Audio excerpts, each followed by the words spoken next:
বটিতে same নেই, বটিতে উঠে দেবে মাছটা নরম হয়ে গেছে। তো এতক্ষণে আপনারা কিন্তু বুঝে গেছেন যে আমি এই কোরাল মাছটা কেটে দেখাবো। তো হ্যালো এভরিওয়ান, আসসালামু আলাইকুম। Fish cutting by women YouTube চ্যানেলে আপনাদের সকলকে জানাই স্বাগতম। তো আমি মাছ কুটনিওয়ালি আপা সোনিয়া। তো আমি কিন্তু আপনাদেরকে এই মাছটি কেটে দেখাবো। তো এই কোরাল মাছটি কিন্তু প্রায় 2 মাস আগে কিনেছিল, ফ্রিজে রাখা ছিল। তো আমি যেহেতু বাসায় ছিলাম না, তো এই মাছটা কিন্তু আমার কাটা হয়নি। তো আমি অনেক দিন পর বাসায় ফিরে এসে তো মাছটা নরম হয়ে গেছে। মাছটা যখন কিনেছিল তখন নাকি ভালোই মানে জ্যান্ত ছিল, তরতাজা ছিল। তো এখন কিন্তু মাছটা বেশ নরম হয়ে গেছে। আর আমার কাটতেও বেশি কষ্ট হচ্ছে, কারণ বটিতেও ধার নাই। অনেক দিন মানে বটি দিয়ে কিছু না কাটলে তো তারপর মানে কিছু কাটতে গেলে কিন্তু কাটতে ঝামেলা হয়, ধার ছিল না ওরকম। তো যাই হোক, তারপরেও আমি ধৈর্য ধরে কষ্ট করে যে করেই হোক এখন আমার কাটতে হবে, কিছুই করার নাই। তো আমি প্রথমে আইস উঠানোর ওইটা দিয়ে আইসটা তুলতে চাইছিলাম। তো তাতে আমার কাছে মনে হচ্ছিল বটি দিয়ে উঠানো মানে আরও বেশি সহজ হবে। তো রেখে দিয়ে আবার আমি এই কাটাগুলো কাটতেছি। তো এই কাটাগুলো কাটতে আমার সব থেকে বেশি কষ্ট হয়েছে। আর আমার একটু হাতের আঙ্গুলে একটু কেটেও গেছে। তো এই অবস্থা। তো যাই হোক, আমার fish cutting by women YouTube চ্যানেলটা যারা সাবস্ক্রাইব করেনি তারা সাবস্ক্রাইব করে দিবেন। আর অলরেডি যারা সাবস্ক্রাইব করেছেন তাদেরকে তো অসংখ্য অসংখ্য ধন্যবাদ। তো আমার চ্যানেলে কিন্তু আমি বিভিন্ন ধরনের মাছ কাটার ভিডিওগুলোই দিয়ে থাকি। তো আমি কিন্তু বটি দিয়ে খুব সহজে ঘরে কিভাবে মাছ কাটা যায় তো সেই টেকনিকগুলোই আপনাদের সাথে শেয়ার করি। তো আমি যেটা জানি সেটা আপনাদের সঙ্গে টুকটাক জিনিস শেয়ার করার চেষ্টা করি। তো এক সাইডের পিঠের কাটা কিন্তু আমার কাটা হয়ে গেছে, আর এক সাইডের পিঠের কাটাগুলো কিন্তু আমি আস্তে আস্তে কাটতেছি, যেহেতু ধার ছিল না বটিতে। আর এটা কিন্তু কই কোরাল। তো সাগরের মাছ, আর সাগরের মাছে কিন্তু ওমেগা 3 থাকে। তো তারপর আয়োডিন থাকে, যেটা আমাদের শরীরের জন্য খুবই উপকারী। তো মাছটা একটু নরম হওয়াতে আমার মনটা খারাপ লাগতেছিল। মানে কোরাল মাছটা এত শখ করে কিনে নিয়ে আসছে আপনাদের ভাইয়া, কিন্তু সমস্যা আমরা অনেক দিন বাসায় ছিলাম না। তো তারপর এই জন্য ফ্রিজে রেখে দিয়েছিল। আর এসে আমি আজকে মাছটা কাটার ট্রাই করতেছি। তো মাছটা কাটতে কিন্তু বেশ কষ্ট হচ্ছে। তো যাই হোক, কষ্ট হলেও কাটতে হবে। এখন বটিতে ধার নেই, কিছু করারও নেই। মানে এখন যেহেতু কাটা শুরু করে দিছি, বটি ধার দিয়ে দোকান থেকে আনতে সময় লাগবে, তো কি আর করা। তো যাই হোক, একটু সময় নিয়ে আস্তে আস্তে করে কেটে নিচ্ছি। তো আমার কিন্তু এই সাইডের কাটাটাও কিন্তু অলরেডি যে দেখুন কত সুন্দর করে আমি স্মুথলি কেটে নিয়েছি। আর এই দুই সাইডের কাটা কিন্তু ভালো করে না কাটলে ধোয়ার সময় হাতে ফুটে যেতে পারে, আর এতে হাত কেটে মানে হাতের যে কোনো জায়গায় কেটে যেতে পারে এই মানে কাটার খোঁচা বা গোতা লেগে। তো যাই হোক, এগুলো কিন্তু খুবই ধৈর্য সহকারে আস্তে আস্তে ভালো করে কেটে নেবেন। তারপর আইস তোলার পালা। আমি কিন্তু খুব সুন্দর করে আলতো হাতে আস্তে আস্তে করে মাছের আইসগুলো তুলে নিচ্ছি। চাইলে কিন্তু আপনারা ওই যে মাছের আইস উঠানোর যেটা আছে ওইটা দিয়েও উঠাইতে পারেন। আমি তবে এইটা দিয়ে উঠানোর থেকে আমার কাছে মনে হয় এভাবে করে উঠানোতে আমার কাছে বেশি সুবিধার মনে হচ্ছে। তো তার জন্য আমি কিন্তু এভাবে উঠাচ্ছি। তো যার যেভাবে সুবিধা মনে হবে সেইভাবে উঠাতে পারেন। তো আপনারা কি ধরনের মাছ কাটা দেখতে চান আমাকে একটু কাইন্ডলি কমেন্ট করে জানিয়ে দেবেন, তাহলে আমি সেই ধরনের মাছ কাটার ভিডিওগুলো তৈরি করতে পারবো। তো আরও আমি সামুদ্রিক বিভিন্ন ধরনের মাছ আপনাদেরকে এরপরে কেটে দেখাবো ইনশাল্লাহ।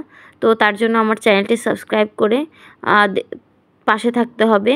আর কোরাল মাছটা বটি দিয়ে কিভাবে কাটবেন এটা যারা জানেন না তারা পুরো ভিডিওটি না টেনে সম্পূর্ণ ভিডিওটি দেখুন, তাহলে A to Z শিখে যাবেন। তবে কোরাল মাছের একটা জিনিস আমি খেয়াল করলাম, তো এর আগে তো আমি বাসায় এর আগে কিন্তু আমি এই ফার্স্ট আমার চ্যানেলে কোরাল মাছ কাটার ভিডিওটা দিচ্ছি। এর আগে কিন্তু আমি কখনো কোরাল মাছ কাটার ভিডিও দেই নাই। তো এই যে দেখুন, এই মানে মাছের যে কানসা, আমরা কানসা বলি, এটা কলসাও বলে কেউ। তো এইটা কিন্তু এই যে একটা পার্ট, আবার উপরে একটা পার্ট, দুইটা পার্টে কলসা। অন্য মাছে কিন্তু একটা থাকে। আর এইটা কিন্তু একটা বিশেষত্ব কি, দুইটা সাইডেই মানে দুই সাইডেই দুই পার্ট করে কানসাটা।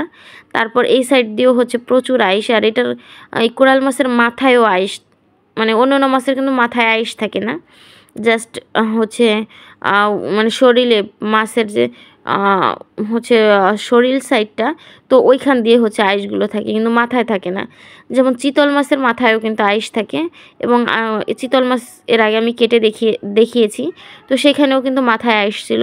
আর আজকে আমি ফার্স্ট কোরাল মাছ কাটতেছি, তো সেখানেও কিন্তু আমি মাথায় অনেক আইস পেলাম, তো সেটাও আপনাদের সাথে শেয়ার করলাম। তো এখন কিন্তু আমার সবগুলো আইস তোলা হয়ে গেছে, আর এখন হচ্ছে আমি মাথারটা কেটে নিব। আর এটা কিন্তু মানে সেম এস কাতল মাছের মতো অনেক চ্যাপ্টা থাকে। কোরাল মাছ কিন্তু লম্বা থেকে আড়ে মানে যেদিকে এদিকে কিন্তু চওড়া থাকে অনেক। তো যাই হোক, এই যে আমি কিন্তু এখন পেটে নাড়ি ভুড়িটা ফেলে দিব, এবং লেজের কিছুটা উপর থেকে আমি একটা পিস মাছ বের করে তারপর লেজটাকে কেটে নিব। তো এভাবেই কিন্তু আমি হচ্ছে পরবর্তী যে মাছ সামনের অংশটুকু আছে, তো এইটার মাঝখান থেকে ফেড়ে তারপর হচ্ছে পেটি এবং গাদা আলাদা করে মাছগুলো তৈরি করে নেব। তো মাছ কাটা কিন্তু খুবই সোজা। প্রথমে আমি নিজেও ভয় পেয়ে গেছিলাম যে এই মাছটা বটিতে যেহেতু একটুও ধার নেই, তাহলে কিভাবে আমি এই মাছটা কাটবো। তো তারপর আমার কাছে এটা মনে হলো যে যাই হোক, সাহস করে আমি কাটি, কি আর করা, কিছু তো করার নেই, যেহেতু দুপুরে এই মাছটা রান্না করব ভেবেছি। তো যাই হোক, আমার যত কষ্ট হোক আমি আস্তে ধীরে ধৈর্য সহকারে মাছটা কেটে নিব। তো এই যে আমি কিন্তু দুইটা লেজ এবং হচ্ছে একটা মাছ আমি অলরেডি তৈরি করে নিয়েছি, আর এখন বাকি মাছগুলোকে এভাবে করে তৈরি করে নিব। তো fish cutting by women YouTube চ্যানেলটা আবারও বলি, যারা সাবস্ক্রাইব করেনি তারা একটু প্লিজ সাবস্ক্রাইব করে দিবেন, এবং ভিডিওটি ভালো লাগলে একটি লাইক দিবেন, কারণ আপনাদের একটা লাইক আমার নিত্য নতুন ভিডিও বানাতে সাহায্য করবে। আর যেহেতু মাছটা একটু নরম হয়ে গেছিলো, তো মাছের পিসগুলো তাই আমি একটু বড় বড় সাইজ করে হচ্ছে বানিয়ে নিচ্ছিলাম, যাতে মাছগুলো হচ্ছে রান্না করার সময় ভেঙে না যায়। এখন হচ্ছে কলসা তৈরি করার পালা। ও মাই গড, কলসা উঁচু করতে না করতে দেখি অন্য একটা মাছ, তো এই যে দেখুন কি একটা মাছ এটা ঢুকেছিল এই কলসার মধ্যে। তো যাই হোক, এটা ফেলে দিব, আর কলসাটাকে আমি ভালো করে কেটে নিব। এই যে দেখুন, এটা কাটার সময় খুবই মানে সাবধানে, এটা অনেক শক্ত, হাতটা কেটে যেতে পারে।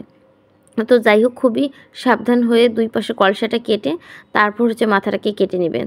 তো এই হচ্ছে আমার মাছ কাটার হচ্ছে A to Z ফুল হচ্ছে দেখিয়ে দিলাম। তো আমি হচ্ছে মানে দেখলাম যে বাজার থেকে কোরাল মাছ কাটার অনেক ভিডিও আছে, তো বড় বড় বটি ধারালো ওইগুলো দিয়ে কাটছে, তো বেশ মানে সহজেই কাটতে পারছে। আর আমার এই বোতামার্খা বটি দিয়ে আমার তো মানে কাটতে গিয়ে আমার জীবনটা তেজপাতা হয়ে গেছে, আমার আঙ্গুলেরও একটু কেটে গেছে। তো যেহেতু রক্তটা আর দেখাতে পারিনি, মোটামুটি অনেকটাই কেটে গেছে, তারপরও আমি সেই হাত কাটা অবস্থায় আমি কিন্তু মাছটা কেটে দেখাচ্ছি।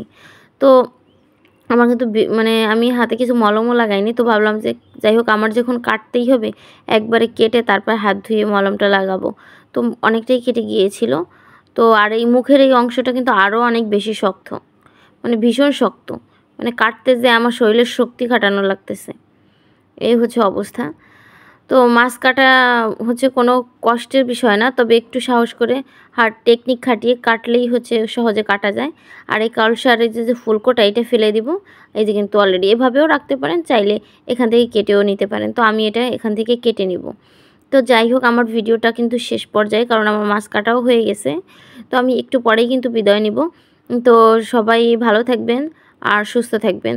তো আর যারা আমার চ্যানেলটি সাবস্ক্রাইব করেনি তারা সাবস্ক্রাইব করে দেবেন, আর অলরেডি যারা সাবস্ক্রাইব করছেন তাদেরকে অসংখ্য অসংখ্য ধন্যবাদ। তো আপনাদের একটু লাইক, একটু কমেন্ট, একটু শেয়ার, এগুলো হচ্ছে আমার পেলেই আমি সামনের দিকে এগিয়ে যেতে পারবো।